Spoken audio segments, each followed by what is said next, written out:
Well, good day, everybody. Hope everybody's having themselves a great day. Good morning, good afternoon, wherever you might be at this point in time. Welcome to Duke's Daily. It is Thursday, and so as we've began last week, we want to use Tuesdays and Thursdays as top 10 days. We always find those to be a little bit of fun.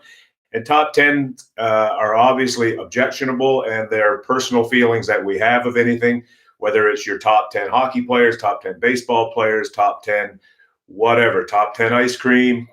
Everybody has top 10 and everything, right? If you ask somebody, what's your top 10 favorite movies and stuff like that, everybody has kind of their own opinion on it. So it's no one set thing.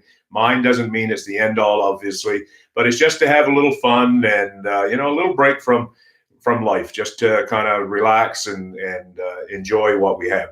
So today we're going to do the top 10 broadcasters.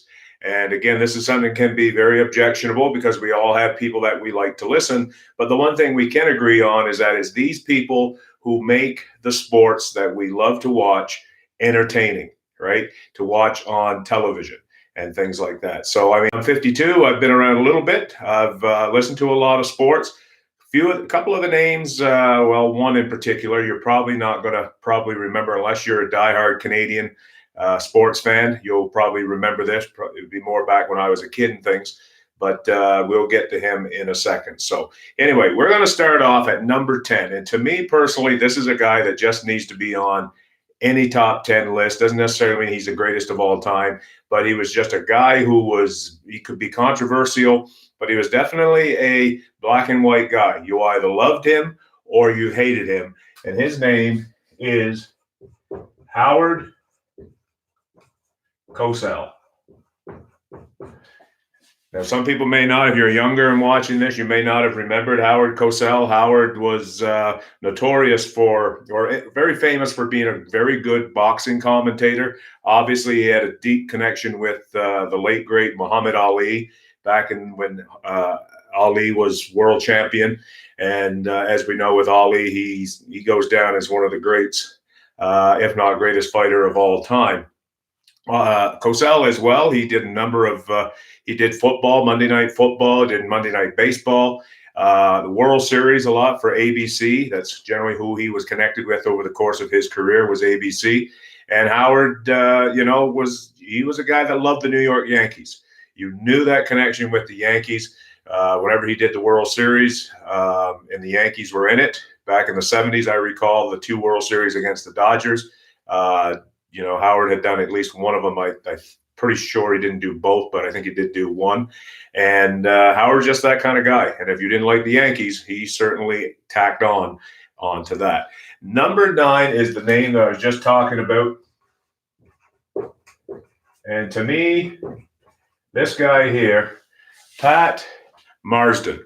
And you would have to have been probably around my age and remembered Pat Marsden was one of the play-by-play guys for the Canadian Football League. And to me, when you talk Pat Marsden, instantly I think CFL, right? Just one of the great, smooth football-type voices. I don't know how he would have done with NFL football. I think he probably would have done pretty good as well. But for whatever reason, his tone, his way of delivering CFL games was just, to me, just awesome. And always look forward to, back in that time, we didn't get a whole lot of American football. We would get it after the CFL season was over. You'd get a few games and then the playoffs sort of thing on regular. We used to have like 3 channels, CBC, CTV, and the French channel. So Marsden was always on CTV because CBC had it. It's kind of funny how it did it back then. Both channels had football, but they had different commentators. And when it come time for the Grey Cup, they would split it up. CBC had one half, CTV had the other half. Of course, today that's not the way it's done. TSN has the exclusive rights to all the CFL. And but Pat was good. And the only way to know is if you went back and did some YouTube videos and just listen to some clips of Grey Cups and things like that. So Pat Marsden makes my list at number 9. Number 8 is my first hockey guy, and some people like him and some people don't, but I guess that's true for all of them, isn't it? Is Bob Cole. And Bob Cole recently retired. this past hockey season. I know some people don't care for Bob Cole. They feel he was too homerish for Toronto and stuff. I didn't think that at all, or too much for Montreal or stuff like that. I think Bob was, he was Canadian, and he did a lot of games, and he did a lot of games that not even Canadian teams were involved in, with Stanley Cup playoffs and things like that. Bob was somebody that took me time to get used to. Right, he grew on me over time, and just became a legendary voice in Canadian hockey broadcasting. And one thing here in Canada we have been blessed with is very good commentators. And going back to, there's other ones. Another one that's going to get mentioned in my top 10. Just they just know how to deliver the game. And I listened. I tried listening a few times to in the States, Mike Emmerich. Now he's legendary in the state. Personally, I can't listen to Mike Emmerich. Doc, they call him Doc Emmerich, Doc, whatever. I can't listen to it. It just no. I'm listening to NHL hockey. I'm listening to it on Canadian channels. By far and away, Bob Cole was one of the great voices of all time. Number 7 is, that didn't go well, is Pat Summerall. To me, one of the great voices of the National Football League. Pat Summerall was teamed up with Tom Brookshire for a number of years, and then of course we all know that once John Madden got out of coaching and he went to the broadcast booth, that him and Pat Summerall combined for a number of years after his time with Brookshire. And Pat Summerall, another guy, just one of those silky smooth voices, a former football player, used to play for the New York Giants. And sometimes not always that pro athletes, are able to make that transition to be play-by-play guys. They can be very good at color because they give their insight to the game. Not all of them are great at it, but some are. Summerall was the guy that made the transition to play-by-play. And to me, he has to be on my list. Just a voice. It took me a while to get used to other guys when he retired, listening to other NFL games and other guys doing the play-by-play. Number 6 is another hockey voice, and I do have a bunch of hockey guys in here. So Michael Link will be happy for that one. Dan Kelly. Dan Kelly probably could be in the top 5. There's an argument for him to be in the top 5. Obviously, Dan Kelly with the legendary call of the Canada Cup back in the 90s when Gretzky and Lemieux, the goal of Gretzky and Lemieux. And who can ever forget that? One of the greatest 3-game series, maybe the greatest hockey that probably has ever been played. Canada and Russia, all 3 games went 6-5. And obviously that goal, Gretzky setting up Lemieux to score the game winner with a little over a minute left to go in that game in Hamilton, Ontario. And Dan Kelly was the guy that made the call. But he was also the play-by-play guy for the St. Louis Blues. And but we here in Canada didn't get to see that as much. So hearing Dan for the first time doing those Canada Cup games, I just became an instant fan. He could just hold your attention, which is important. If you're watching the game, watching any sports match on television, you got to have somebody that can hold your attention there. Like I've heard some people say that, especially back home from where I'm from, Nova Scotia, baseball-wise, you can get the radio feeds from Boston over into Nova Scotia if you're in the western part of the province, which is where I'm from, and you would go listen to the radio broadcast because some of the radio broadcasters were better than what you're seeing on television, right? So it is important that if you're watching TV, that guys can hold your voice. Dan Kelly was one of those, very hockey savvy, and just had the niche to call the game the way it needs to be called and say the right thing at the right time. Number 5, to me, one of the great voices of all time, Bob Costas. And Bob Costas is very much, he's going to be very close to a guy that's number 2 on my list. Very good at storytelling. Just a voice that, I don't know, for me, for baseball, he can tell it. He can tell the game. He can tell the game, and at the same time, he can add things to it. And I kind of like that. Just straight play-by-play with no color to it at all. Of course, they do have color guys, which some could have made this list. I kind of think those should be in a separate kind of category. A lot of these guys are play-by-play guys. And for me, Bob Costas for years was with NBC calling games. He's now with the Baseball Network. And just recently, the Yankees were playing, I think, Tampa Bay and that. And Bob Costas was in for a weekend to give Michael Kay a break on the Yes Network. And I'm not a Yankee fan whatsoever, but you know what? I'm a Bob Costas fan. And I think they were playing the Red Sox. Yeah, they were. They were playing the Red Sox. And I listened to, instead of listening to Nesson, the Red Sox broadcasters, I chose to listen to the Yes Network with Bob Costas, one of my all-time favorites, and definitely be a sad day when he decides to hang it up. Number 4, and this is the only guy to make the list who isn't an actual play-by-play guy. Another hockey one. Link, you're going to love me, or you should after this. Ron MacLean.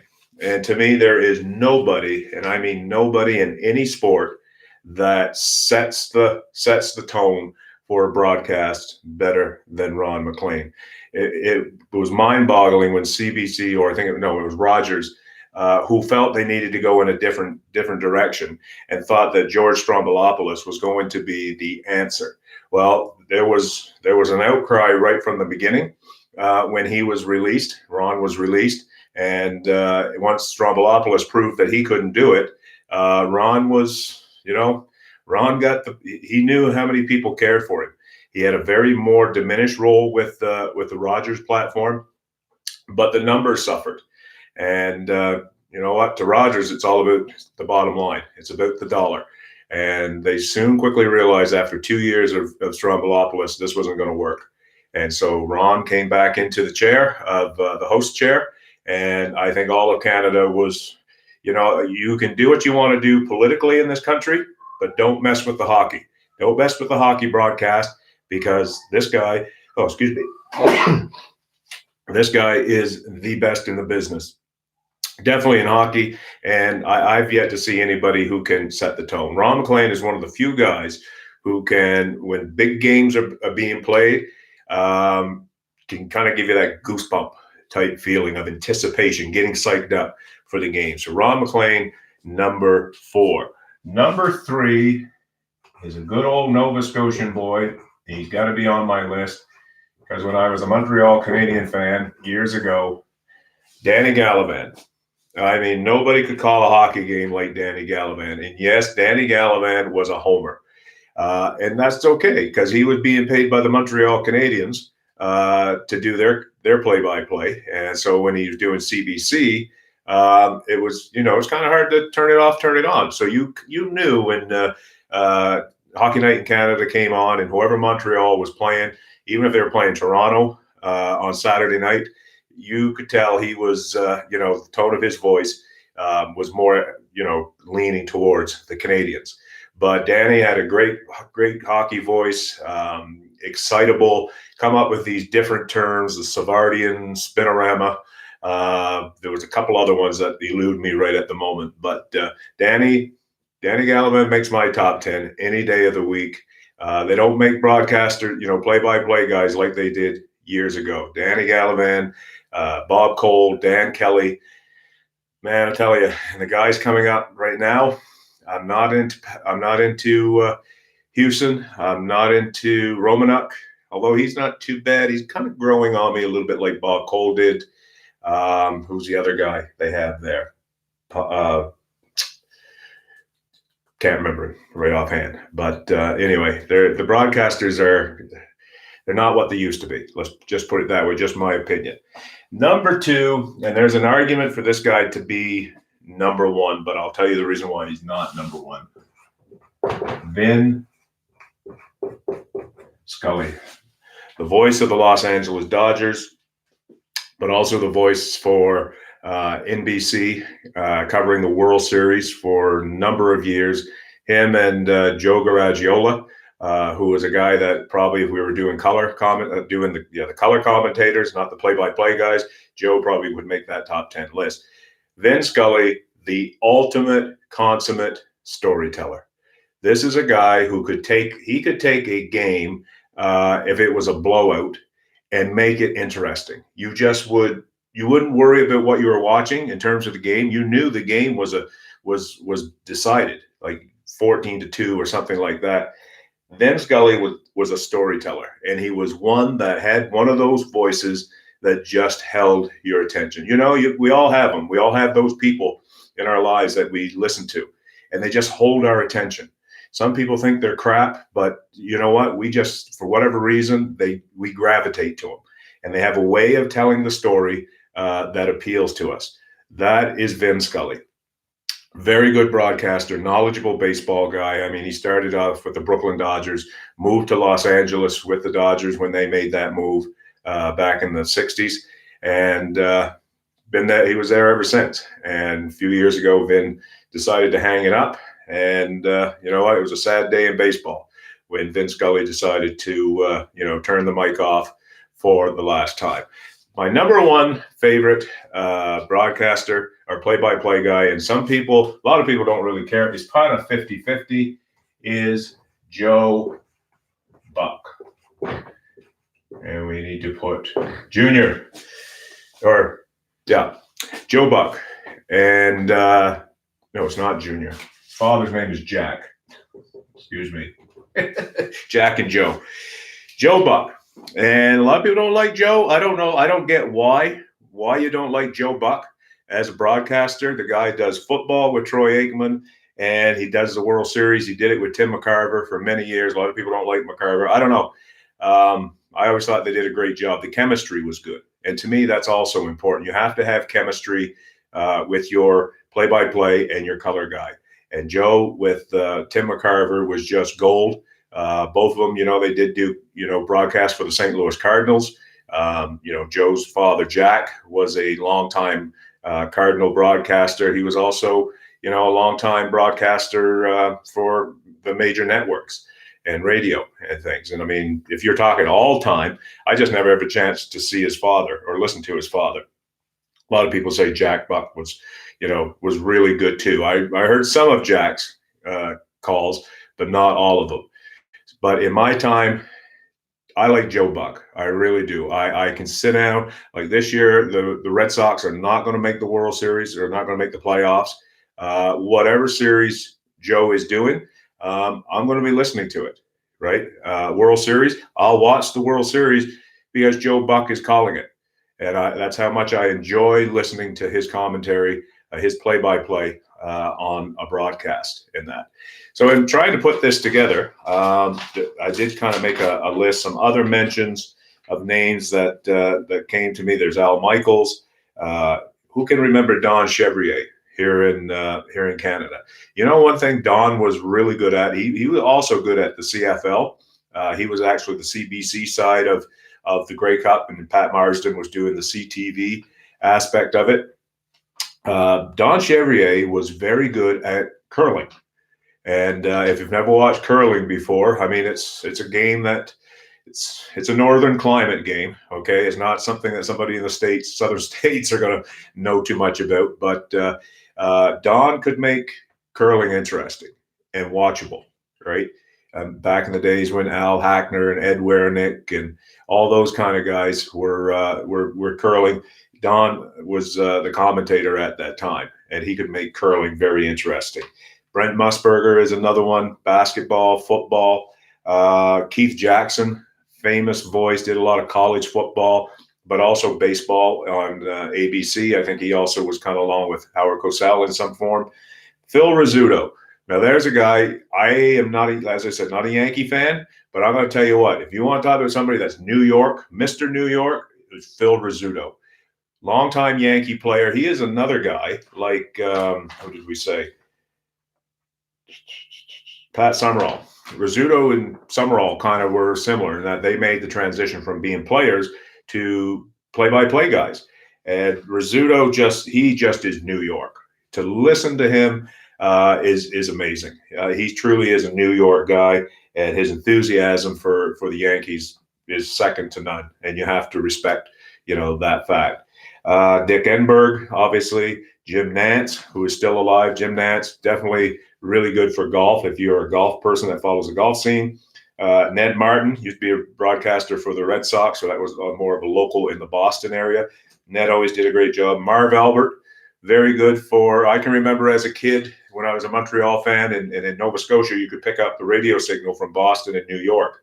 And Marv Albert was a longtime New York Ranger broadcaster.